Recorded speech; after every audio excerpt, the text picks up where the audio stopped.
All right. In this segment of the Tough Mother Chucker 2025, I got one of my players, Brayden Bonner, here with me. He's zooming in to the studio. Brayden had come to me, quite a while now, and Jordan Osagura, who had worked with me, recommended this player and said, he's a hard worker. He will do everything to a T. He's hungry to get to the next level, play affiliated baseball. And the moment I met Brayden, there's just a high level of seriousness about this young man, and how he performs, and takes his daily work, to the max. I know there's a heavy amount of communication with him. But Brayden, I wanted to just introduce you to the athletes, the coaches, the people who are being looking at this course, to understand your process, your journey, and how you came to RC13 Sports, and what you're doing, to promote yourself towards, a higher level of play, and get to that, hopefully that MLB sign. So, give us a little bit about, your background, and also, when you came to us, what the advantages are you were looking for, and where you're at now. Yeah, man. So like you said, I'm Brayden Bonner. I'm originally from Salt Lake City, Utah. Spent my college years down at Dixie State, or it was known as Dixie State. Now it's Utah Tech University. Um, Spent 5 years there. Gosh, where that's kind of where I ran into Jordan originally. One of my coaches, my pitching coaches, it was my junior year.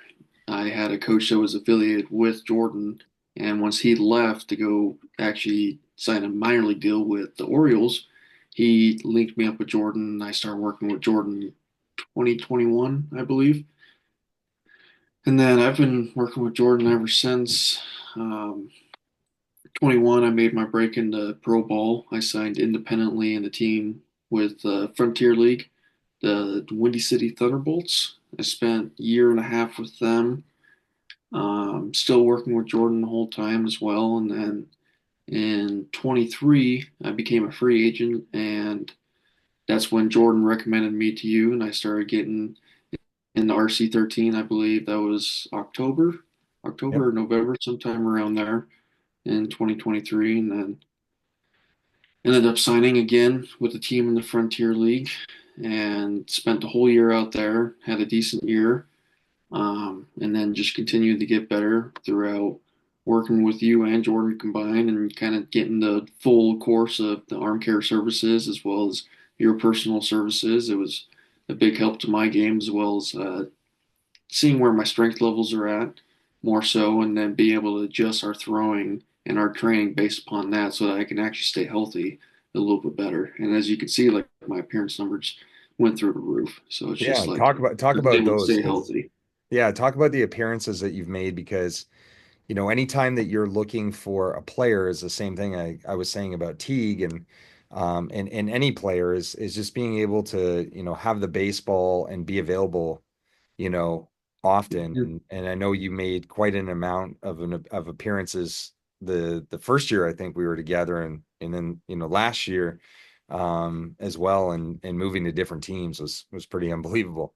Yeah, so like you said, in 2023, I had a mass amount of appearances. So on my baseball reference page, I have 49 appearances split between two different leagues. I spent the full year out in the Frontier League, and then I got sent on a loan contract out to the Ogden Raptors in the Pioneer League in late September to go help them out in the postseason. So I made another few appearances with them, but not on my baseball reference page. I also made another 12 appearances in a winter ball. So in total, I had 61 total appearances, all staying healthy throughout the whole thing.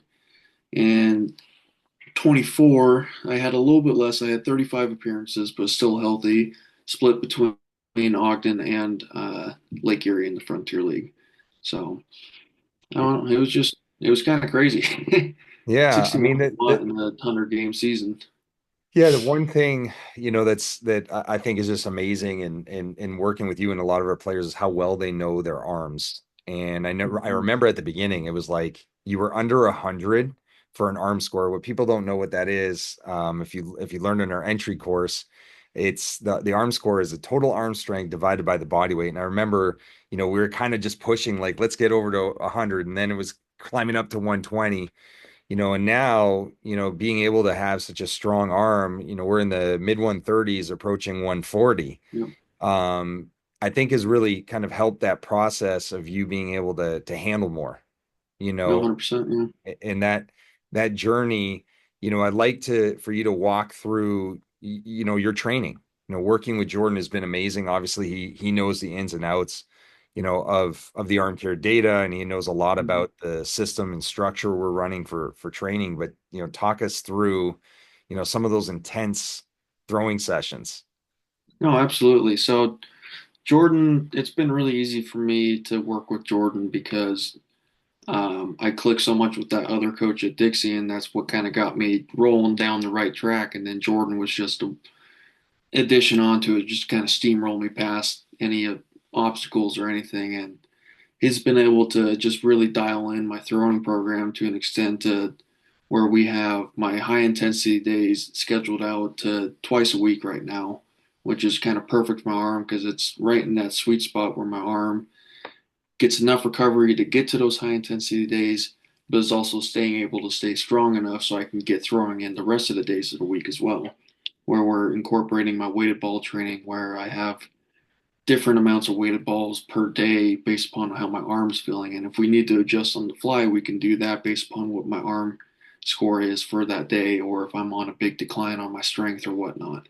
So that's also been a big cue for the arm care and having that ability to test my strength day in and day out and be able to monitor my throwing that way. Because some days I could be tired, but my arm strength could be up. So then we know that I can actually push it a little bit harder and get a couple more throws in if I need to, if I start to wake up when I'm getting my warm up and stuff going and whatnot. And then having you on the strength side has been really beneficial to me because I like to think I know a decent amount about how the body moves. I mean, that's what I went to school for. I wanted to get my CSCS and do the whole deal. But having someone that's been able to help me dial it in to a more baseball specific and more scientific approach to the training has been a big key to me. And I've seen my strength numbers go through the roof. As you can see, like I have all the guys that I've been working at this facility for, gosh, the past going on 5 years now, and they've just like said over the last couple of years, they've seen my mechanics and the way my body moves, my explosiveness just continue to get better year in and year out. And that's been a big help to you, adding you onto the team, and obviously what Jordan's been able to do for me as well. Yeah, I mean, looking at your delivery, and that's something we're going to talk about too, in this course about your motor control, your motor habits, your preferences of how you move. You're a guy who's pretty big, right? I think Mm-hmm. you're touching like 6'4". I can't remember. It's You're for you. Yeah, and then you like to throw lower to the ground, you know, Yeah. and so and picking exercises for you, and this is another thing too. When we look at programming, I like to put you a lot in half kneeling, you know, Mm-hmm. kind of walk through, some of the training exercises, they've had you do where taking your legs out. Communicate Absolutely. about how those things feel.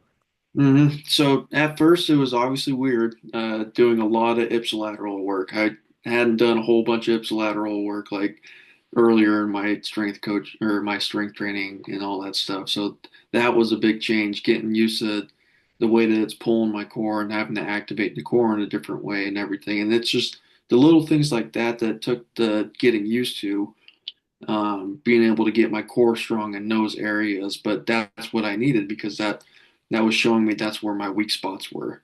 And so being able to incorporate all that half kneeling stuff in the weight training, but also doing it in the speed and agility as well. So it's not just like we're building strength, we're building quickness and being agile in those positions as well. So doing like the half kneeling linear starts or the stomp starts or doing a 180 stomp start or whatever we're doing for that day. Like it's been a big help and it's what I've needed, getting that single leg stability and that balance and that coordination between both sides of my body and getting them to work in sync with each other. So I've seen a big gain from it.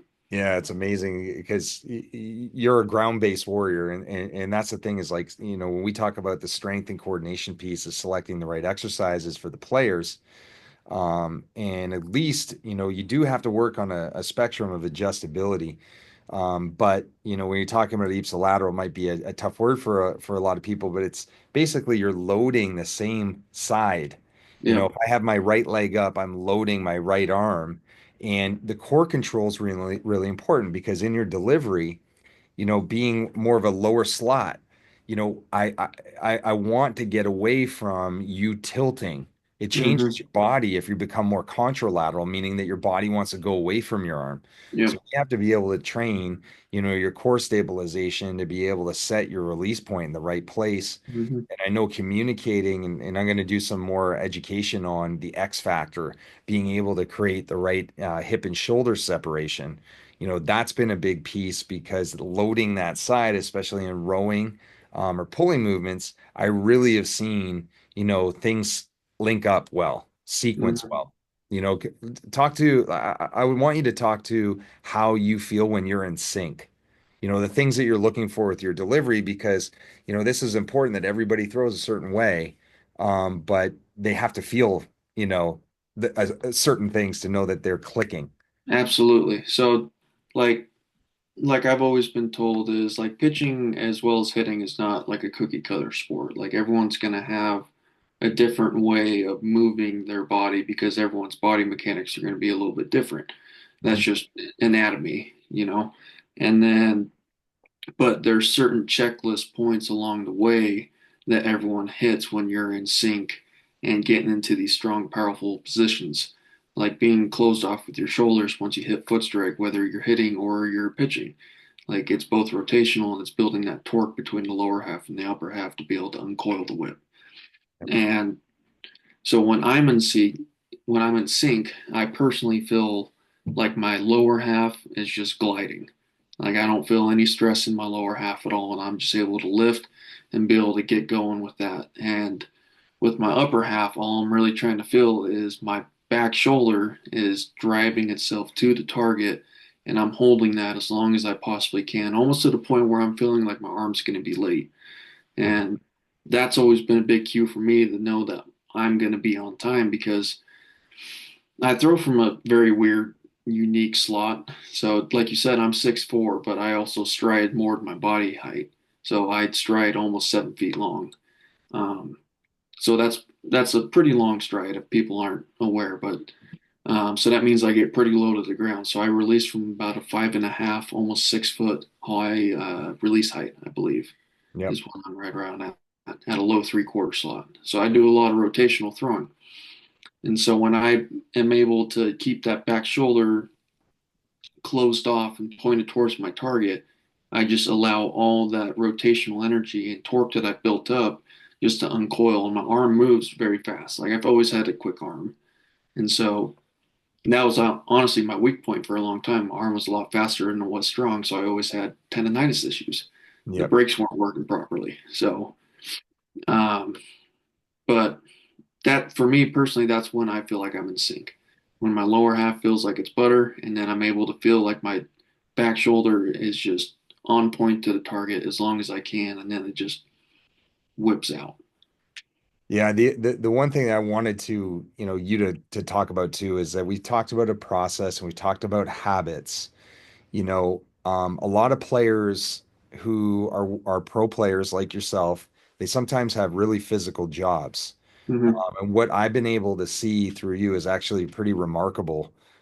Being that, all day you're working in like a hands-on construction Yeah. based, job. Like I'm just like, man, this guy's put in a whole day early in the morning, lugging stuff around, and then getting into train after is just truly remarkable. So, you know, giving that advice to other players as well and people to see, your level of commitment. You could be physically exhausted working, the way you do. How do you separate from the time of like, I've done all this work and now I have to get prepared to go and train. We're lifting and training after that, especially our Absolutely. high intensity throwing days. That's where testing's so important. And that's where taking care of your body comes into play a lot of like most of the time. Getting the proper water intake, getting the proper amount of sleep, eating the right way. being able to do the soft tissue and recovery work on a day in, day out basis. And that doesn't mean like you have to do like an hour to 2 hours of soft tissue and recovery every single day. You do little bits every single day and it adds up over time. But the water is the big thing. I think being properly hydrated throughout the whole day is a big thing on keeping your energy levels up, as well as keeping your body still elastic and not shriveling up and everything. And you're being able to stay elastic and be able to move in the ways that you need to move. But you also have to have the communication factor within your coaches. Like I talk to you and Jordan all the time. Like if I'm feeling like I'm too tired and I feel like I'm going to get more harm than I am good out of a workout, I talk to you guys first and I'm like, hey, I'm going to tone it back a little bit. Or, hey, let's take it easy today and then let's move this day to another day when I'm more recovered. And then just being able to communicate when I feel like I'm exhausted or whatnot from my days of work, or if I didn't get the right amount of sleep the night before, or whatever the case may be that day.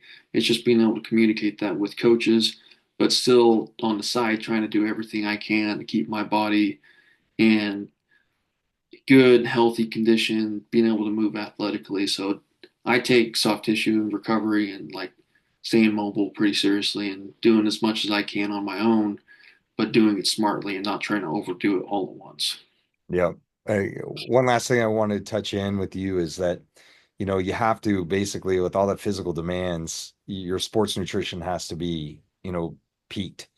And Hmm. I know, we get discounts with MLB approved supplements. You want to talk about a couple? I know there's some that you've been taking, and I want to comment on that because those are the little things, those one percenters that I think make a big difference, especially with a player like you. Hmm.